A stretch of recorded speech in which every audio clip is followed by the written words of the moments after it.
মিলাদ কি? অনেকের মতে পড়া যায়, আবার অনেকের মতে মিলাদ পড়া যায় না। অনুগ্রহ করে সঠিক ব্যাখ্যা জানাবেন। মিলাদটা রাসূলের যুগে ছিল না। মিলাদ মানে জন্ম, মৌলুদ থেকে মিলাদ। তখন এই মিলাদটা রাসূল করিম সাল্লাল্লাহু আলাইহি ওয়াসাল্লামের জন্ম বৃত্তান্ত। এই জন্ম বৃত্তান্তের যে সিস্টেম আমাদের দেশে, উপমহাদেশে চালু হয়েছে, কতগুলো লোক এক জায়গায় বসে তারপরে সব দাঁড়াইয়া এনাবি সালাম আলাইকা কোরআন সুরে সমস্বরে একযোগে পড়ল।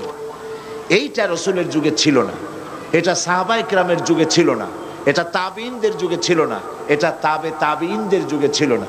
এখন আপনারা মনে করেন যে কোনো জিনিসে খুব সওয়াব আছে এমন কোন জিনিসকে রাসূলুল্লাহ আমাদেরকে জানান নাই, সাহাবায়ে কেরাম আমাদের জানান নাই।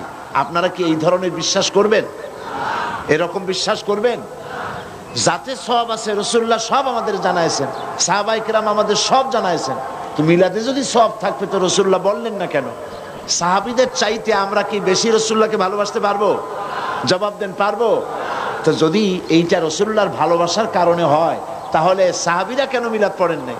তারা কেন ইয়া নবী সালাম আলাইকা, ইয়া রাসূল সালাম আলাইকা একযোগে দাঁড়ায় পড়ে নাই? এই কথাগুলি বোঝেন আপনারা? রাসূলের যুগে নাই, সাহাবীদের যুগে নাই, তাবিঈনদের যুগে নাই, তাবিঈনদের যুগে নাই। রাসূলুল্লাহর ইন্তেকালের 600 বছর পর মিলাদ আবিষ্কার হয়েছে। এইরকম একটা সুস্পষ্ট বিদআত মুসলমানদের পালন করা উচিত নয়।